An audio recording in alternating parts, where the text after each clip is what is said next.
Hello, welcome. Today I'll be hope everything's going good. I'm looking forward to just kind of just game in general, and gonna be going over just all the different kinds of feats that you can acquire throughout the game. What ability score improvements mean, and just kind of going over all of these feats and whatnot of just kind of helping out with that. Just because there's at least 30 of them here. First one I'll start with, is ability score improvement. So if you choose the ability score improvement option when selecting under feats here, you can either put an attribute into. You pick an attribute and you can add either 2 points to a single attribute. Like if I wanted to increase my strength by 2, I would just put both points in there. Or I can increase one attribute by 1 and another attribute by 1. If I were to go this route with my cleric here, that's probably something I would go forward and do. Actor. It increases your charisma score by 1 and up to a maximum of 20. That's kind of will be a consensus, not consensus, but a theme, I should say, for a majority of any feat that gives an attribute bonus. But in addition to that charisma bonus, it gives you proficiency bonuses. Or your proficiency bonus, is doubled for deception and performance checks. So if you are, let's say, maybe a rogue, or you're going heavy into deception and what have you, getting proficiency bonus through this to double it on there would be beneficial. I should say, actually, if you're not a rogue or any of those classes that can get like expertise to already do it as it is. Alert. Basically, you just get you want to go first, pick alert. Getting a +5 to initiative and being a ranger who has advantage on their initiatives, you'd be able to go first a lot. So that's quite a nice benefit to have if you're maybe just really anchoring to be the first one in the whole turn order to go. And also, you can't be surprised, which basically, when you're surprised, you can't take actions or reactions during your turn. Athlete, you can increase your strength or dexterity by 1. And then if you're prone, you use basically half your movement to stand up instead of you use less movement, to stand up. But you can also jump farther. Charger, basically you get 2 options added to your, or actions, I should say. Charger weapon attack, you have the ability that you charge forward, and when you hit something in your way, you just deal more damage. It's more of a bonus action attack, which is nice. And then for charge your shove option, if you charge forward and shove the enemy, the first one you run into, depending on how high your athletics are, you can actually just kind of shove them out of the way.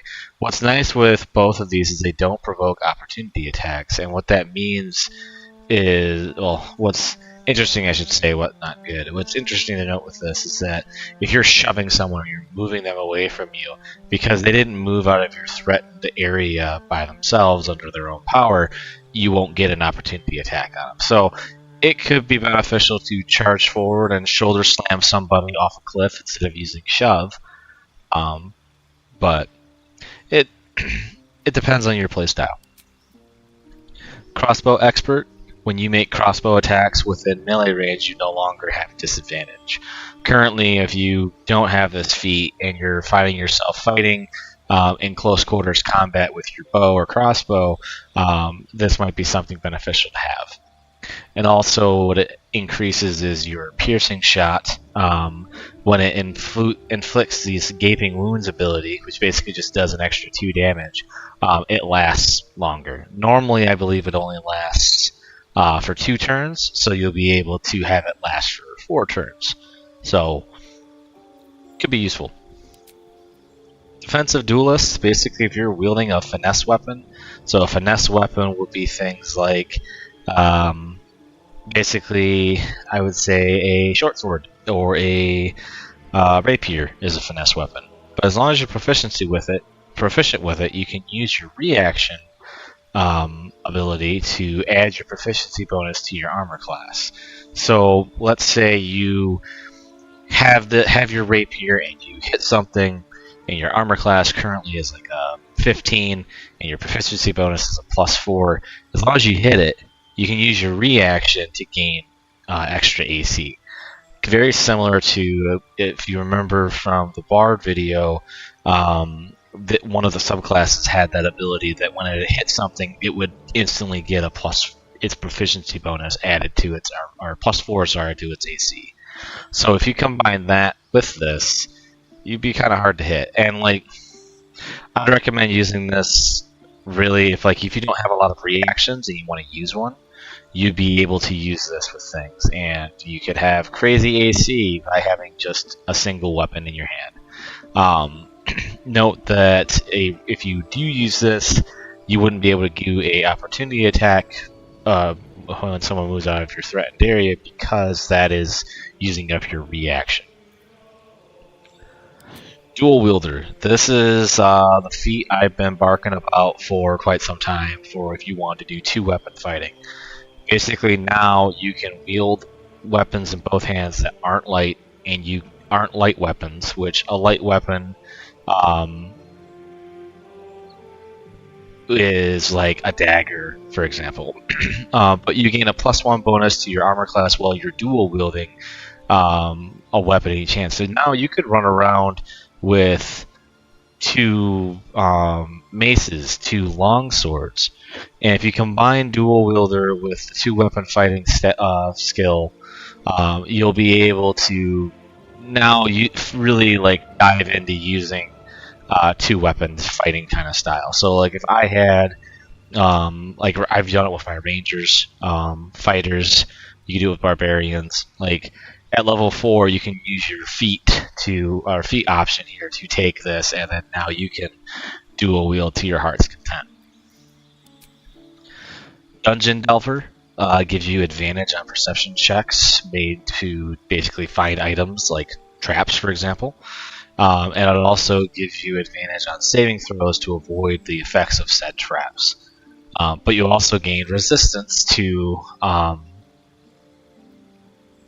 traps, so you take half damage of a trap. So if you're usually the one in your team, or you're the character, you have this character that is constantly being like the front of the party, the scout, Dungeon Delver is most likely a good feat to grab. Durable, one of the few feats available currently that gives you a boost to your Constitution score, but also when you use a short rest, you regain all of your hit points. That is crucially broken to me. Well, not broken, but it can be, because if you have 2 short rests a day, and if you have a bard in your party that has some of those abilities to basically give you a free short rest, you can get three of these days. You have 3 full HP restores a day at that point. Normally you'd only have like 2. It may not sound amazing, but if you're like the frontline fighter, you're constantly getting whacked and walloped on, and you don't have any potions, or you don't want to use healing spells, or you don't have any healing spells, being able to full back up to your full HP instead of half is very, very helpful. Elemental Adept. In short, you pick a element type and you have resistance or half damage against that type of spell. Also, if you cast spells of this type, you can never roll a 1. So if you're a spellcaster, this would probably be something nice to add to your list, because you just know you'll never roll a 1. But also, for anybody really, being able to take half damage from like fire or lightning, for example, would be really useful. Let's say you don't have very high dexterity for whatever reason. Maybe you'll take this and take the lightning version of this. So then now when you take that lightning damage, you at least take half. Or maybe it's you're really good at dex saves, and even sometimes you still fail, or even if you succeed, you still take half damage. Now you're taking half of a half. So if they attack you for 20 lightning damage and you pass a save, rather than taking 10 damage, you'll take 5 damage. So, pretty useful. Great Weapon Master. There's another one later on in here called Sharpshooter. In addition to the ability here, I call it a gamble to me, where you can deal an extra 10 points of damage, but you have a -5 automatically on your attack roll. What's nice in Baldur's Gate is that you can turn that feature on or off so that you can always get the first portion of this, which is when you land a critical hit and kill something, kill it. If you land a critical hit and kill the target with that melee weapon, you can make another weapon as a bonus action. So if you are that frontline fighter or melee fighter, whatever you want to call it, taking this and being able, if you got a crit, or if you have like certain stats and abilities to give you the ability to do higher crits, yeah, this would be pretty helpful. Heavily armored, you basically gain armor proficiency in heavy armor, and your strength can go up by 1. If you're a class like a warlock, for example, you can't get access to heavy armor, but if you take this feat, you can. Heavy armor master, basically again, your strength can go up by 1, and as long as you're not taking damage from a non-magical attack, that damage is decreased by 3 points. Lightly armored, same thing as heavily armored, and also there's another one here called medium armor, or moderately armored, sorry. The difference is that light armored is for light armor, moderately armored is for medium, heavy is for heavy, and if light armored, you can increase your strength or dexterity score by 1, but with moderately armored, you can increase your, actually it's the same thing, sorry, it's just for medium armor.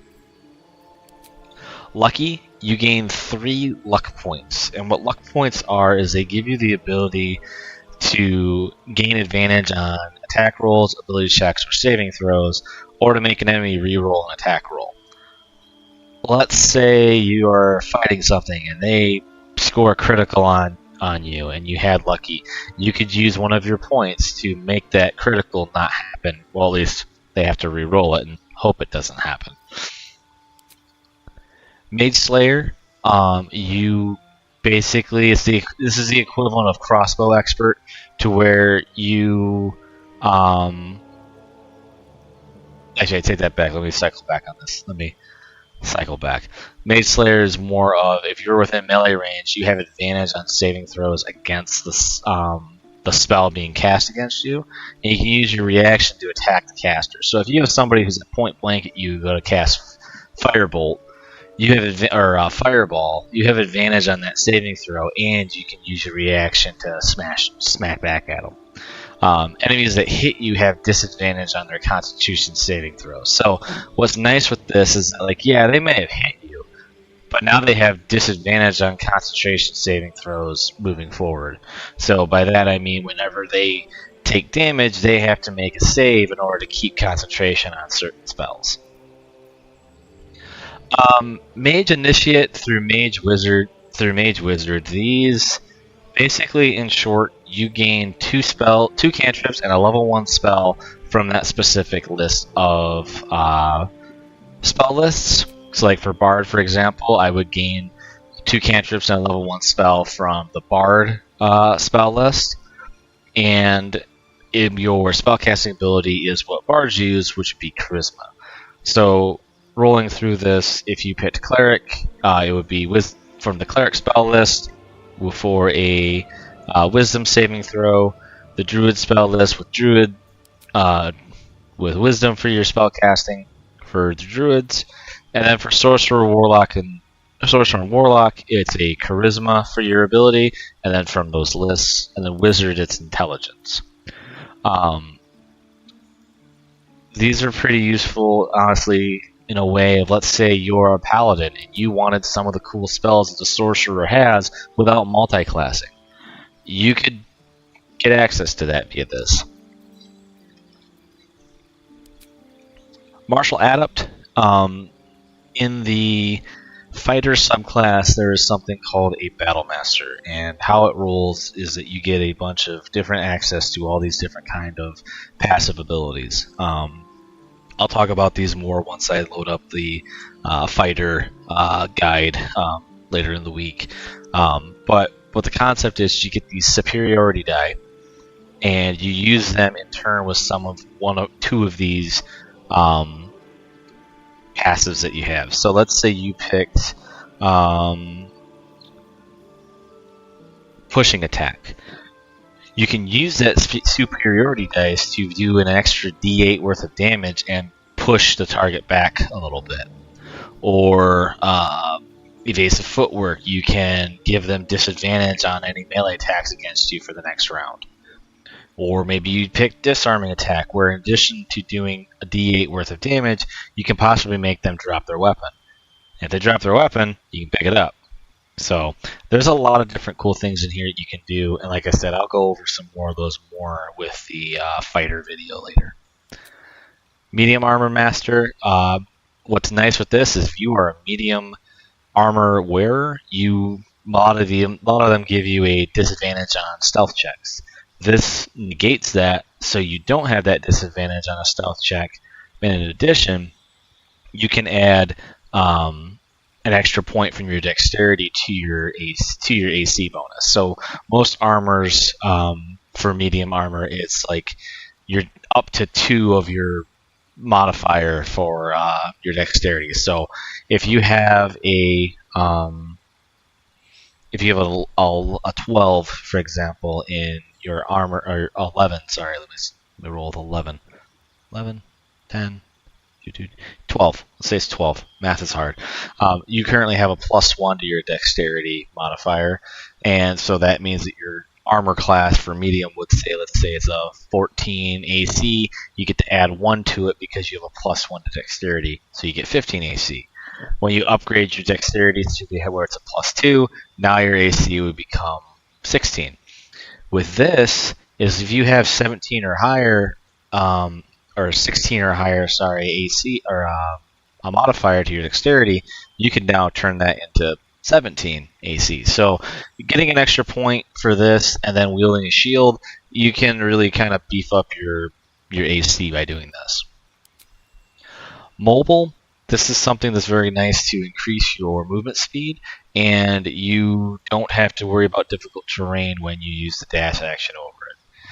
Also, if you move out of somebody's threatened square or threatened area, you don't provoke opportunity attacks for them. So by being mobile, you can just really move all over the place through the battlefield. Performer, you gain proficiency in a musical instrument, and your charisma goes up by 1. Polearm Master, as long as you're using a polearm type of weapon, so a glaive, halberd, quarterstaff, or a spear, you can use your bonus action to hit them with the butt end of the weapon for about 1 to 4 bludgeoning damage from that. So if you're using these weapons, it's really nice that you can not only swing and have that 10-foot range because they give you a longer range to hit something, but in addition to this, you also get the ability to hit them with the back of your weapon for a bonus action, and you can make an opportunity attack whenever things come up to range of you. So as long as something walks past you, you can be oh, boom. So you can make it without having to use a reaction, which is nice. Resilient, you pick any one of the attributes, it increases by 1, and you become proficient with saving throws for that specific feat. What's nice with Resilient, and I believe Martial Adept, is you can take it at multiple times during different levels. So let's say, with my Cleric, I can get feats at level 4 and level 8. So let's say at level 4 I took the Constitution Resilient option, and then at level 8 I took maybe Intelligence to increase my Intelligence up by 1, but also get advantage or proficiency to those saving throws. Ritual Caster, you pick 2 spells, and they classify themselves 2 ritual spells, and you can cast them. Ritual spells are things that They use a spell slot, but there's things that can be done in and out of combat. But they're always prepared. So like how this works for like a wizard has prepared spell slots for the day. This just would give you more options to work with. Savage Attacker, when you make a melee weapon attack, the game will roll your damage dice twice and take the highest result. Really useful if you're in close range. Sentinel, something that uses your reaction. Whenever this is really good if you're working side by side with an ally, you can use a reaction to make a attack against somebody that made an attack against your teammate next to you. You also have advantage on opportunity attacks, and when you hit a creature with an opportunity attack, they stop where they're moving for the rest of the turn. So let's say you had Sentinel and you mixed it in with Polearm Master, so you have, not only do you have 10-foot range, but you can make more opportunity attacks, and when you do hit them, it slows them down. You have advantage on these, so yeah, if you combine the Sentinel with Polearm Master with Mobile, to where you can just run all over the place and not provoke opportunity attacks yourself, you're a mobile frickin' destruction force at that point. Sharpshooter, like I had mentioned earlier, is kind of the long-range bow, or the archer version, range version, however you want to put it, of Great Weapon Master.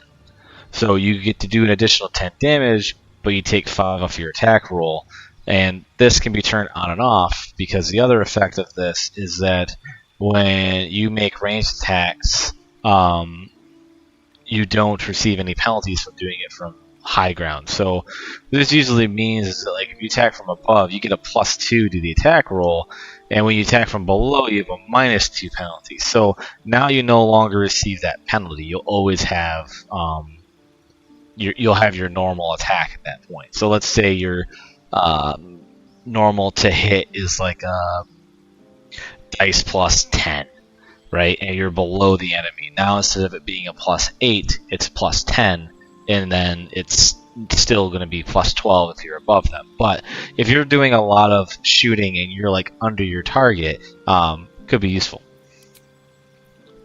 Shield Master, you get a +2 bonus to dexterity saving throws while you have a shield. And if a spell makes you make a dexterity saving throw, you can use a reaction to shield yourself with it, so that on a failed save you take half damage instead of full, and a successful save you take no damage. Combining this with being resilient, not resilient, sorry, elemental add up to where you have resistance against certain spell types, mixing that along with Shield Master, great if you have a shield, because you can pretty much negate a lot of that ranged spell damage, which will be nice. You're still screwed from, charm person and things like that, but everyone usually is.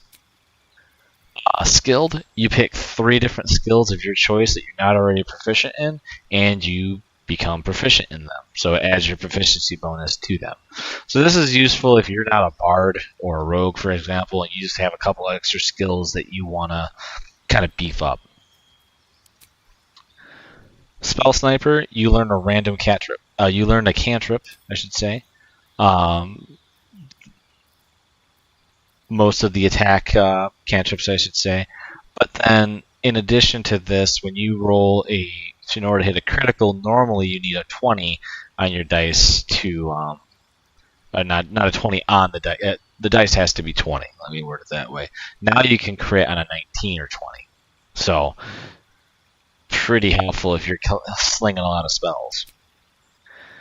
Tavern Brawler, if you make an unarmed attack and use a improvised weapon like a chair, or throw something at somebody, or and whatnot, your strength modifier is doubled to the damage and to the attack roll, and you get to increase your strength or constitution by 1. So let's say honestly, I could see this working well with a monk more than anything, because you're really going to be doing an unarmed strike all the time. Tough, you gain your HP increases by 2 for every level you've gained so far to the point of when you've taken this feat. So let's say you took this, I take this at level 4, I would get 8 HP because I'm level 4. Useful if you want to get that extra little bit of HP bonus. Warcaster, you get advantage on saving throws to maintain your concentration. And just a refresher on how spells kind of work is that there are spells that require concentration. And how this works is that, let's say you took 8 damage, and it was on a concentration spell. You took the damage, you still take the 8 damage, but in order to keep concentrating on a spell, you need to roll a Constitution saving throw, and that, as long as the number you roll is higher than 10, you get to keep concentration. If they had done 14 damage, I would have to roll a 14 or higher to beat that damage in order for me to keep my concentration. How it more or less works is if the damage is less than 10, the DC on that save is 10, and if it's higher than 10, the damage that you took, that's what the save is. So if somebody walks up to you and does like 20 damage, you have to make a 20 or higher con save in order to keep concentration, otherwise you're hosed. But you can also use your reaction to cast Shock and Grasp on a target that is moving out of your melee range. So when they're moving out of melee range and you get the opportunity attack, you can, instead of swinging your sword or your weapon or whatever, you can just reach out and shock them. Weapon Master, you get proficiency in 4 different weapons that you choose from here in this list, and then you gain a bonus of 1 to your strength or dexterity. Me personally, I feel this is kind of one of the more weaker feats, just because if you're going for a melee-based character, you're most likely going to pick a class or race that has proficiencies in weapons that you already want to use. Unless you want to be, let's say, a mage with a battle axe.